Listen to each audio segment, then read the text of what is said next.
इंसान को ज़िंदगी का मज़ा उसी हालत में हासिल होता है जब तक उसे इस बात का भरोसा रहता है कि मैं अपने कर्तव्य को अंजाम दे रहा हूँ। दुनिया में ऐसे ईश्वर के अनगिनत बंदे हैं जो यह नहीं जानते कि उनके व्यक्तिगत और सामाजिक कर्तव्य क्या हैं, मगर ऐसे आदमियों को इंसान कहना भूल है। यह वक्तव्य है प्रेमचंद का। नमस्कार, आप देख रहे हैं साहित्य तक के बुक कैफे का एक दिन एक किताब कार्यक्रम। मैं हूं जयप्रकाश पांडे और आज मैं जिस पुस्तक के साथ उपस्थित हूं उसका नाम है प्रेमचंद की दलित कथाएं। पल्लव ने इसका संपादन किया है। डॉक्टर पल्लव हिंदी साहित्य के सुपरिचित अध्येता हैं, आलोचक हैं और प्रेमचंद की कहानियों का यह संकलन उन्होंने अपनी एक लंबी भूमिका के साथ तैयार किया है। प्रेमचंद पर उनका काम और भी अधिक प्रतिष्ठित रहा है। हिंदू कॉलेज में प्राध्यापक हैं। इसके अतिरिक्त नंद चतुर्वेदी रचनावली का भी उन्होंने संपादन किया था 4 खंडों में। साहित्य तक के मंच पर उनसे बातचीत भी हो चुकी है।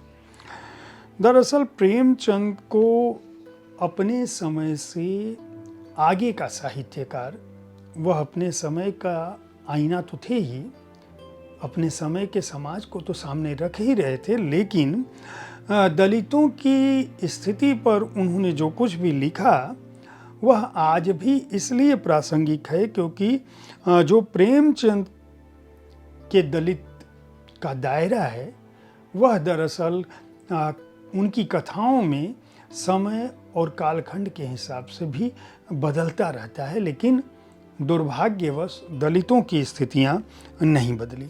दरअसल जब हम दलित शब्द की बात करते हैं अपनी भूमिका में, डॉक्टर पल्लव लिखते हैं कि जब हम प्रेमचंद की कहानियों की बात करते हैं तो वह साधारण आदमी सामने आता है, चाहे वह चिमटे वाला हामिद हो, चाहे ठंड में ठिठुरता हल्कू हो, चाहे लकड़ी की गांठ पर कुल्हाड़ी चलाता दुखी हो, चाहे वो ठाकुर से डर कर कुएं में रस्सी छोड़ती गंगी हो या कफन का घिस्सुमात हो। ये दरअसल जो आदमी हैं वो आम आदमी के प्रतीक हैं और वह आम आदमी किसान, मजदूर और साधारण तबके का आदमी है। अगर हम सही मायनों में दलितों की स्थिति को देखें तो वह समाज के उसी साधारण व्यक्ति का प्रतिनिधित्व करता है जिसकी कहानियां प्रेमचंद लिखते हैं।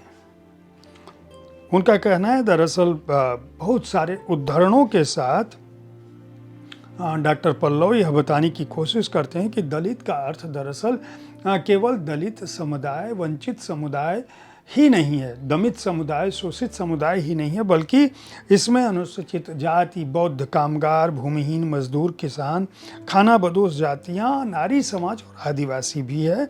यह दासत्व का जो बोध है उन सब पर यह वक्तव्य, यह शब्द लागू होता है। प्रेमचंद के यहाँ दलित शब्द कुछ कहानियों में मिलता है, बावजूद उसके उनकी कहानियाँ उसी समाज का प्रतिनिधित्व करती हैं। और ये जो दलित है, जिसे डॉक्टर चमनलाल, प्रोफेसर चमनलाल का भी उदाहरण उन्होंने दिया है कि शूद्र जो है, यह शब्द दलितों के लिए उपयोग किया गया। पल्लव जो है दरअसल प्रेमचंद की दलित कथाओं में उन कहानियों को रखते हैं और उन कहानियों के साथ साथ जिस तरह से भारतीय परिवेश बदलता रहता है उनकी बात करते हैं। वे शुरुआत करते हैं कि प्रेमचंद ने दलितों की दयनीय स्थिति पर 1913 में कहानी लिखी थी। आज 2025 में है। कहानी के अगर अर्थ को देखें तो आप सोच सकते हैं कि दलितों की स्थिति में कितना बदलाव हुआ। वह कहानी थी 1913 में सिर्फ एक आवाज़। वह कहानी इस संग्रह में शामिल है। उससे भी पहले जो है एक कहानी 1911 में प्रेमचंद ने लिखी थी, दोनों तरफ से। दोनों तरफ से भी कहानी दरअसल राष्ट्रीय एकता के मुद्दे पर जुड़ी हुई कहानी थी। उस कहानी का नायक क्या है कि एक आदर्शवादी नौजवान वकील है, पंडित श्याम स्वरूप। ये कहानी 1911 की कहानी है, दोनों तरफ से। श्याम स्वरूप जो है वह अछूतों से मिलते रहते हैं, बातचीत करते रहते हैं। उनकी पत्नी गंगा नहाने जाती है तो लोग जो है, जो उनकी साथ की औरतें हैं, वो उपहास उड़ाती हैं कि जरा इन महारानी को देखो, मर्द तो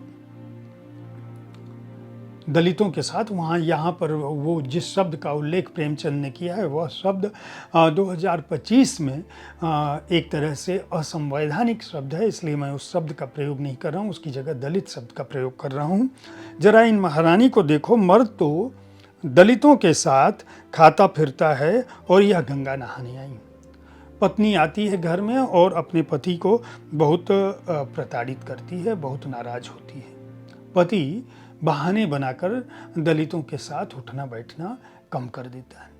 एक दिन वह देखते हैं कि कोलेसरी जो है, उस स्त्री का नाम होता है, वह मोटी साड़ी पहने हुए है, गहने उतार दिए है और वह गांव की दलित स्त्रियों के साथ बैठकर गीत गा रही। यह पंडित श्याम स्वरूप देखकर चौंक जाते हैं और वो सोचते हैं कि ये क्या बात हुई। ये जिस पत्नी ने मुझे औरतों का उलाहना सुन के मुझे उठना बैठना बंद करा दिया, इतने ताने दिए, वह आज खुद उनके साथ क्यों बैठी है।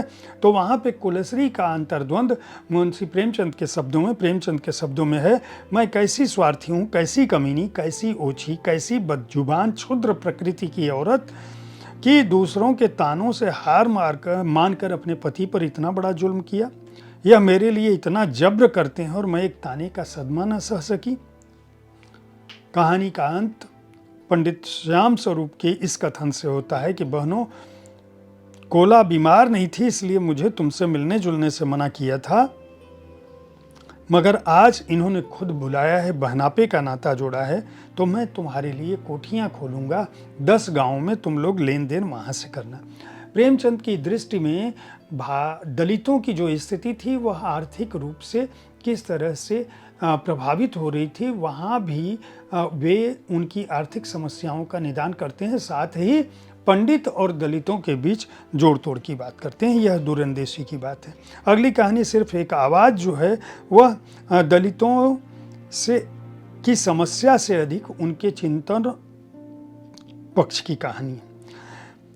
वहाँ एक सन्यासी है जो यह वक्तव्य देता है कि अगर अंग्रेज ईसाई जो है गले मिलते हैं और आचार व्यवहार में जुड़ते हैं तो क्या हमें एक दूसरे के साथ नहीं रहना चाहिए? क्या हमें अछूत समस्या का समाधान नहीं करना चाहिए?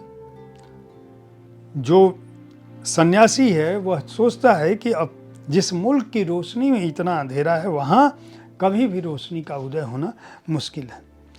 इसी तरह से आगे की कहानियाँ, इस संग्रह में जो कहानियाँ हैं मैं उनका उल्लेख कर दूं कि प्रेमचंद की जो कहानियाँ इसमें शामिल हैं, दोनों तरफ से सिर्फ एक आवाज़, सौभाग्य के कोड़े, मंत्र नाम की प्रेमचंद की 2 कहानियाँ हैं। इसमें जो कहानी है वह अलग कहानी है जो दलितों की समस्या पर आधारित है। कजाकी, मंदिर, आगा पीछा, घास वाली, सदगति, राष्ट्र का सेवक, ठाकुर का कुआं, गुल्ली डंडा, दूध का दाम, कफन और जुर्माना। हर कहानी पर पल्लव की अपनी टिप्पणी है। उसके लिए पल्लव क्या लिखते हैं डॉक्टर पल्लव, प्रेमचंद की दलित कथाएं में वे किस तरह से प्रेमचंद के कथाओं में जो दलित, शोषित, वंचित, दमित वर्ग है उसकी आकांक्षाओं के साथ साथ किस तरह से उनके लेखन में, उनकी कहानियों में जो कालखंड का जो बदलाव है वह किस तरह से सामने आता है और उसने भविष्य में किस तरह से लोगों को प्रभावित किया है उसकी बात की है। कफन 1935 की कहानी है जहां यह लिखा गया है कि जिस समाज में रात दिन मेहनत करने वालों की हालत बहुत अच्छी न थी, किसानों के मुकाबले में भी वे लोग दुर्बलताओं का शिकार थे, उनकी मनोवृत्ति क्या हो सकती है। यहाँ पर इस कहानी की तमाम तरह से आलोचना दलित लेखकों ने की है, लेकिन डॉक्टर पल्लव ने उनका बचाव किया है। अब प्रेमचंद की कहानियों के स्वर पर मैं सामान्य तौर पर कहानियों से किसी कहानी का अंश ज़रूर सुनाता हूँ। एक कहानी का अंश जो राष्ट्र का सेवक है, उसकी बहुत छोटी सी कहानी है, उसका सुनाता हूँ कि राष्ट्र का जो सेवक है वो देश की मुक्ति का नारा देता है और वो कहता है कि भाईचारे की, लोगों के मेल मिलाप की ज़रूरत है। कोई नीचा नहीं है, कोई पतित नहीं है, सबके साथ बराबरी का बर्ताव होना चाहिए। दुनिया उसकी जय जयकार करती है कि यह कितना विशाल दृष्टि का व्यक्ति है, कितना भावुक हृदय का व्यक्ति है। उसकी जो सुंदर सी लड़की है वह सुनती है और चिंता के सागर में डूब जाती है। जो राष्ट्र का सेवक है वह एक नीची जाति के नौजवान को गले लगाता है। दुनिया कहती है कि देखो यह कैसा फरिश्ता है, कैसा पैगंबर है, राष्ट्र की नैया का खेवैया है। लड़की का चेहरा चमकने लगता है। जब राष्ट्र का सेवक जो है उसी नीची जाति के युवक को मंदिर ले जाता है अंदर और मंदिर में देवता का दर्शन कराता है और कहता है कि हमारा देवता गरीबी में है, जिल्लत में है, पस्ती में है, तो दुनिया कहती है कि यह कैसा शुद्ध अंतःकरण का आदमी है, कितना ज्ञानी है। वह लड़की देखती है, उस लड़की का नाम इंदिरा है, और वो मुस्कुराती है। उसके बाद वह राष्ट्र सेवक के पास जाती है और कहती है, श्रद्धेय पिताजी, मैं मोहन से ब्याह करना चाहती हूँ। जो राष्ट्र का सेवक है वह चौंकता है और कहता है, यह मोहन कौन है? वह लड़की जो है उत्साह से भरकर कहती है, मोहन वही नौजवान है जिसे आपने अभी गले लगाया था, जिसे आप मंदिर लेकर गए थे, जो सच्चा है, बहादुर है और नेक है। राष्ट्र के सेवक ने प्रलय की आंखों से अपनी लड़की को देखा और मुंह फेर लिया। यह कहानी जो है कौम के खादिम के नाम से उर्दू कहानी संग्रह प्रेम चालीसी में 1930 में सबसे पहले प्रकाशित हुई थी। बाद के दिनों में यह हिंदी में अनुदित होकर आई। प्रेमचंद की 15 ऐसी कहानियाँ इस संग्रह में शामिल हैं, जिसके केंद्र में जो है वह जाति का सवाल है, भेदभाव की समस्याएं हैं। आज 2025 में क्या हम भेदभाव, छुआछूत की उन समस्याओं से उबर गए हैं? क्या हमारी दृष्टि सवर्ण और अवर्ण से परे हो चुकी है? क्या हम अपने भाई बंधुओं के प्रति जातिगत बर्ताव, जातिगत भेदभाव का बर्ताव करना बंद कर चुके हैं? क्या हमारे लिए ब्राह्मण और दलित के बीच का भेद मिट चुका है? अगर मिट चुका है तो अच्छी बात है, लेकिन अगर नहीं मिटा है तो हमें यह समझना चाहिए कि देश की आज़ादी के इतने वर्षों बाद भी प्रेमचंद 1911 में जिस समस्या को कहते हैं वह समस्या 2025 तक किस तरह से अभी भी जीवंत है। मनुष्यता का जो मूल स्वर है, चरित्रों का जो मूल्यवान चित्रण किया है और जिस आदर्श की परिकल्पना प्रेमचंद करते हैं, हमारा समाज, हमारा साहित्य आज भी उस स्तर पर क्यों नहीं पहुंच सका है? यह अपने अंतर्मन में झांकिएगा ज़रूर।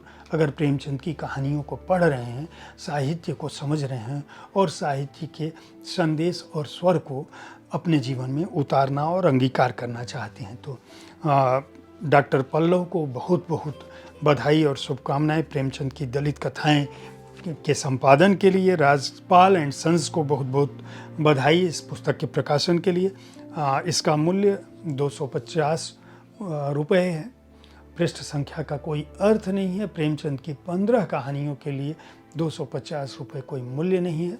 उम्मीद है साहित्य तक का यह एपिसोड आपको पसंद आया होगा। इस कार्यक्रम में आप किस तरह की पुस्तकों की चर्चा चाहते हैं, उसके बारे में अपनी राय से हमें अवश्य अवगत कराते रहें।